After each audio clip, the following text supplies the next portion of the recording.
Consistency तो बहुत must है इन एग्जाम्स के अंदर।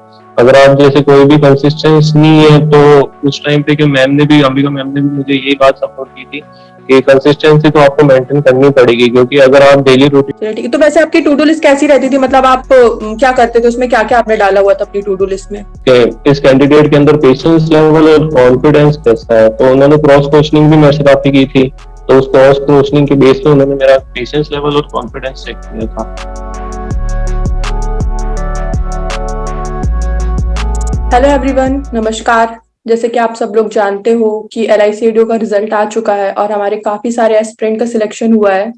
तो उसमें से ही हम एक सिलेक्टेड स्टूडेंट से बात करने वाले हैं जिसका नाम गुरप्रीत है। तो हाय गुरप्रीत, कैसे हो आप? Hello ma'am, good afternoon. मैं बहुत अच्छा हूँ। मैं भी बहुत अच्छी हूँ। और कैसा लग रहा है आपको, आपका सिलेक्शन हो गया है तो? मैम बहुत अच्छा लग रहा है, बहुत जो प्राउड ठीक है। फीलिंग लग रही है। और मैम अब ऐसा फील हो रहा है कि मैं इस काबिल बनाऊँ कि आप लोगों से इस वे में बात करूँ। ठीक है। अच्छा, जब रिजल्ट आया था तो फिर कैसा रिएक्शन था आपका, किसे बताया था आपने सबसे पहले? मैम रिजल्ट हमारा, मैं थोड़ा दिल्ली दिल्ली डिवीजन से फाइट किया था मैंने। तो उस वे में हमारा जो रिजल्ट था नाइट में थोड़ा लेट हो गया था, तो 11 o'clock नाइट में आया था रिजल्ट। तो उस टाइम पे मैं और मेरे मम्मी पापा बेडरूम में ही थे, तो उस टाइम से एकदम से रिजल्ट आया। तो मैम मैं एकदम से शाउट किया था कि मतलब हो गया मेरा सिलेक्शन, ये वो। तो बहुत पेरेंट्स भी बहुत ज्यादा खुश हुए थे, क्योंकि मैम काफी स्ट्रगल था 2 ईयर से, तो मैम इसलिए बहुत ज्यादा खुश हुए थे पेरेंट्स। तो अभी तो सारे लोग बहुत खुश होंगे फिर फैमिली में आपके। यस मैम, काफी खुश है, क्योंकि मैम एक गवर्नमेंट जॉब जब भी एक फैमिली में आती है मिडिल क्लास में, तो मैम उसका एक अलग ही मतलब खुशी होती है फैमिली के अंदर इसमें। चलिए ठीक है, बहुत अच्छी बात है। तो गुरप्रीत, अभी बात करते हैं जैसे कि आप बताइए, आप कब से प्रिपरेशन स्टार्ट किया आपने, और मतलब जैसे आपने प्रिपरेशन स्टार्ट करी तो आपने क्या क्या प्रॉब्लम्स फेस किए, और मतलब आप ये भी बताइए कि आप सिर्फ फुल टाइम एस्पिरेंट थे या फिर आप कुछ जॉब करने के साथ साथ भी प्रिपरेशन कर रहे थे? मैम मैं बताना चाहूंगा, मैंने जो प्रिपरेशन स्टार्ट की थी वो जून 2021 में स्टार्ट की थी। और मैम मेरे जो प्रिपरेशन का मोड था वो मैम मैं फुल टाइम ही करता था, और ऑनलाइन मोड भी मैंने प्रिपरेशन स्टार्ट की थी। लेकिन मैम उस टाइम पे प्रिपरेशन में जैसे ऑनलाइन में कर रहा था, तो गाइड करने के लिए बहुत दिक्कत आ रही थी, क्योंकि मुझे क्या राइट स्ट्रेटेजीज पता नहीं थी। तो जब भी मैं बैंक एग्जाम्स पहले मैं फाइट कर रहा था, तो उस टाइम पे मेरे कुछ 0.25 0.50 इससे मेरे बैंक एग्जाम सिलेक्ट कर रहे थे। तो मुझे कुछ टाइम बाद गाइडली की एक मेंटरशिप प्रोग्राम का पता लगा कि मतलब एक मेंटरशिप भी प्रोवाइड होती है गाइडली की तरफ से। तो LICADO के टाइम पे मैंने मेंटरशिप प्रोग्राम भी अलॉट किया था, तो उसमें मैम अंबिका मैम से मेरी बात हुई थी, उन्होंने अलॉट किया था मेंटर मुझे, जो आप हो। तो उन्होंने बहुत मेरा सपोर्ट किया था, और उन्होंने बताई थी राइट स्ट्रेटेजी कि मतलब आप कहाँ पे लैग कर रहे हो। मेरे मॉक्स मॉक के जो भी स्कोर कार्ड्स होते थे वो मैं उनको शेयर करता था। वो मुझे गाइड करती थी कि कहाँ पे लैग कर रहे हैं, कौन से क्वेश्चन। इसमें जो एक मेन पार्ट होता है एग्जाम्स के अंदर वो ये रहता है कि हमें कुछ क्वेश्चंस को स्किप करना होता है। तो वो मुझे पता नहीं चल पाता था, और मैं उन क्वेश्चंस को अटेम्प्ट करता था, जिससे मेरा टाइम भी चले जाता और वो सॉल्व भी नहीं होते थे। तो इससे मेरी थोड़ी लैक हो रही थी प्रिपरेशन के अंदर। तो मैम ने मुझे सही गाइड किया कि कौन से क्वेश्चन को आपको अटेम्प्ट करना है, किसको नहीं करना है, किस क्वेश्चन को पहले अटेम्प्ट करना है। तो मैम ने मेरा बहुत सपोर्ट किया था। और इसमें जो ADO का प्रोग्राम था, तो उसके अंदर एक इंटरव्यू का बैच भी गाइडली ने लॉन्च किया था। तो उसमें एक कुंदन गुप्ता सर हमको अलॉट हुए थे, उन्होंने बहुत हेल्प की थी। वो हमारे डेली मॉक इंटरव्यूज लेते थे, तो उन्होंने ही हमें एटिकेट सिखाया था इंटरव्यू के कि कैसे आपको एंट्री करनी है इंटरव्यू के अंदर, और सिलेबस भी उन्होंने ही कवर करवाया था सारा। तो उन्होंने भी बहुत हेल्प की थी मैम, तो उससे हमारा कॉन्फिडेंस भी बूस्ट हुआ था काफी इंटरव्यू का, और जिससे कि हम क्रैक कर पाए थे। अच्छा, तो मतलब आप टोटल मिला के कहना चाहते हो कि हमें कंसिस्टेंट रहना चाहिए, डेली मॉक वगैरह जो भी आपकी स्ट्रेटजी वो देना चाहिए, और साथ में थोड़ा सा स्मार्ट वर्क, कि हमें सब कुछ नहीं करना है। यस मैम, बिल्कुल। कंसिस्टेंसी तो बहुत मस्ट है इन एग्जाम्स के अंदर। अगर आप जैसे कोई भी कंसिस्टेंस नहीं है, तो उस टाइम पे, कि मैम ने भी, अंबिका मैम ने भी मुझे यही बात सपोर्ट की थी कि कंसिस्टेंसी तो आपको मेंटेन करनी पड़ेगी, क्योंकि अगर आप डेली रूटीन में आप फुल डे प्रिपरेशन भी कर रहे हो, और आप अगर वो टास्क भी अपने पूरे नहीं कर रहे हो, तो उस टाइम पे कोई ना कोई तो आपका टास्क पूरा कर ही रहा है। तो ऑब्वियस सी बात है कि उसी का सिलेक्शन पहले होगा, तो आपका लेट होता जाएगा उसका सिलेक्शन। तो भली उन्होंने मुझे एक बात और ये सपोर्ट हमेशा बोली थी कि भली प्राइवेट जॉब हो या गवर्नमेंट जॉब हो, आपको जॉब के अंदर भी काम तो करना ही पड़ेगा। अगर आप प्रिपरेशन के डे में काम नहीं कर पा रहे हो, अगर आप अभी से ही टास्क पूरे नहीं कर पा रहे हो, तो आप जॉब के लिए अभी से ही प्रिपेयर नहीं हो पाओगे। तो आपको ये करना तो पड़ेगा ही। तो भले हंस के करो या रो के करो, तो अगर जॉब लेनी है तो करना ही पड़ेगा आपको। तो तो उन्होंने जब उनकी पढ़ाई बहुत मैम। प्रिपरेशन करते थे तो अपने डेली के टारगेट्स आप बनाते थे, टू डू लिस्ट मेंटेन करते थे आप? Yes ma'am. चलिए ठीक है। तो वैसे आपकी टू डू लिस्ट कैसी रहती थी, मतलब आप क्या करते थे उसमें, क्या क्या आपने डाला हुआ था अपनी टू डू लिस्ट में? मैं मेरी डेली की रूटीन ऐसी रहती थी, मैं मॉर्निंग टाइम पे पढ़ने वाला था, मतलब कैंडिडेट, तो मैं मॉर्निंग में अर्ली मॉर्निंग उठ जाता था और थोड़ा बहुत अपने वो डेली रूटीन के वर्क्स करने के बाद पढ़ने बैठ जाता था। उसके अंदर डेली रूटीन्स में ये रहता था, मॉक टेस्ट तो आपको देना ही देना है, क्योंकि बिना मॉक्स के ये वाला एग्जाम निकालना तो बहुत मुश्किल हो जाता है। हम्म। मॉक्स है, और मैम गाइडली के जो पीडीएफ बंडल कोर्सेज है उन्होंने बहुत हेल्प की है, क्योंकि उसके अंदर वीडियो सॉल्यूशंस भी होते हैं, तो उन्होंने बहुत प्रोवाइड किए, हेल्प की है हमारी। तो एक मॉक्स रहते थे और बंडल पीडीएफ से रहती थी, और मैम बाकी जो एडीओ की प्रोफाइल थी उसके अकॉर्डिंग हमें इंटरव्यू की गाइडेंस मिली थी मैम काफी। तो उसके रिगार्डिंग मेरा बहुत ये टू डू लिस्ट में मैम मैं सारा दिन यही करता था। और करंट अफेयर्स जैसे होते थे, ये जो भी कॉमन चीज है वो तो आपको करनी है, और फिर एग्जाम स्पेसिफिक जो आपको अलग से चेंजेस करने अपने टू डू लिस्ट में, वो एग्जाम अकॉर्डिंग आप कर सकते हैं। ओके। तो जैसे इस एग्जाम में गुरप्रीत, मेंस के टाइम पे इंश्योरेंस अवेयरनेस भी आया था, तो आपने मतलब वो अलग ही सब्जेक्ट है ना, थोड़े बैंकिंग से तो अलग ही, क्योंकि मैथ्स रीजनिंग इंग्लिश तो चलो कॉमन है, लेकिन इंश्योरेंस अलग था, तो वो कैसे प्रिपेयर किया था आपने? मतलब अच्छा खासा मार्क्स था उसका, 60 मार्क्स का था, तो कैसे प्रिपेयर किया था यस मैम। उसको?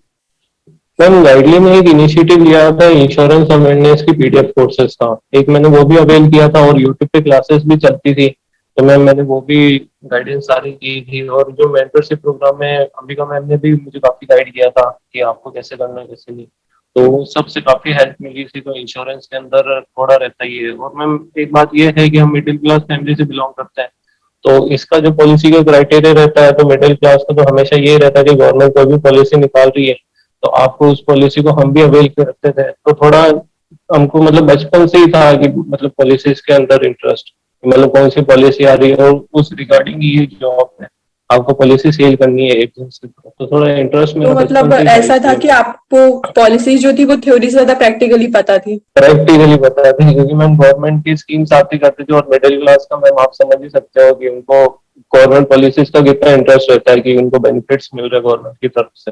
तो एलआईसी का भी ऐसे ही है जॉब प्रोफाइल, तो थोड़ा बूस्ट मिल गया प्रिपरेशन का। चलिए ठीक है, अच्छी बात है।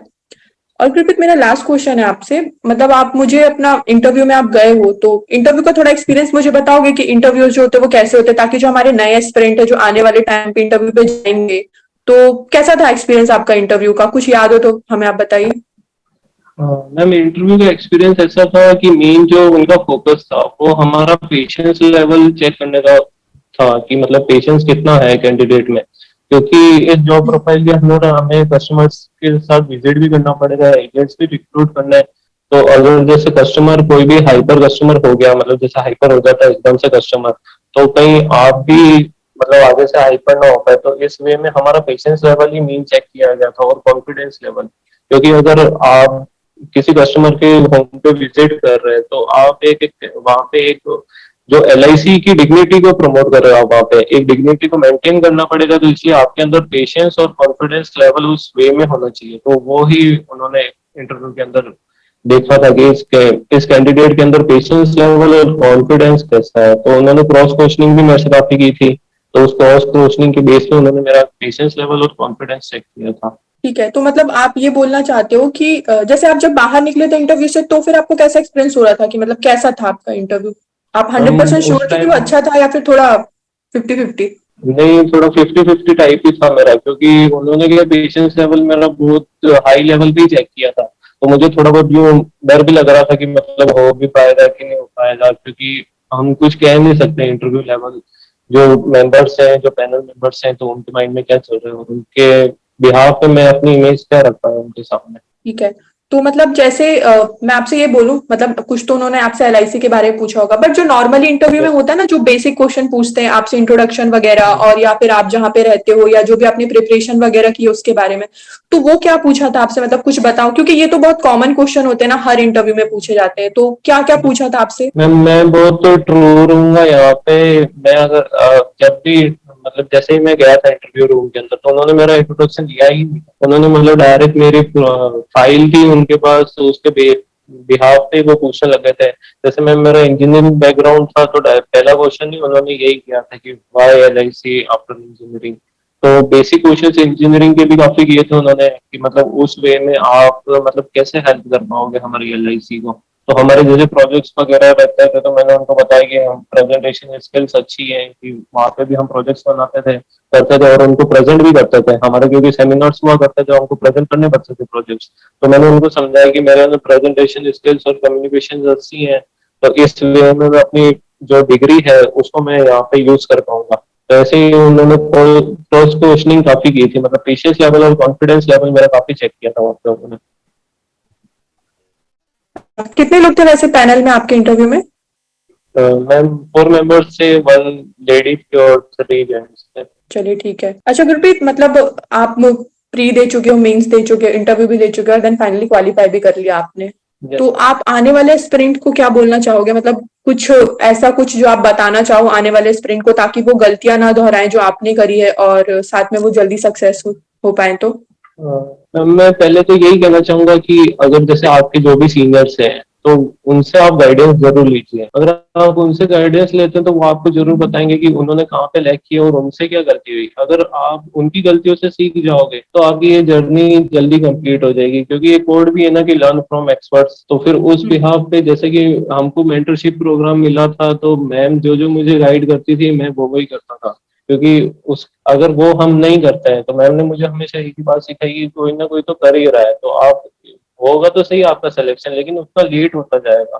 तो कंसिस्टेंसी बहुत मस्ट है इसके अंदर, कंसिस्टेंट तो आपको रहना ही है, और जो आपके सीनियर्स आपको गाइड कर रहे हैं वो आप जरूर फॉलो कीजिए इसके अंदर। चलिए ठीक है। और जैसे कि आपने बताया, मुझे उम्मीद है कि आपकी जो इंटरव्यू की जो जर्नी जो आपने शेयर करी इंटरव्यू में, वो सारे एस्पिरेंट लोगों को बहुत हेल्प करी गुरप्रीत।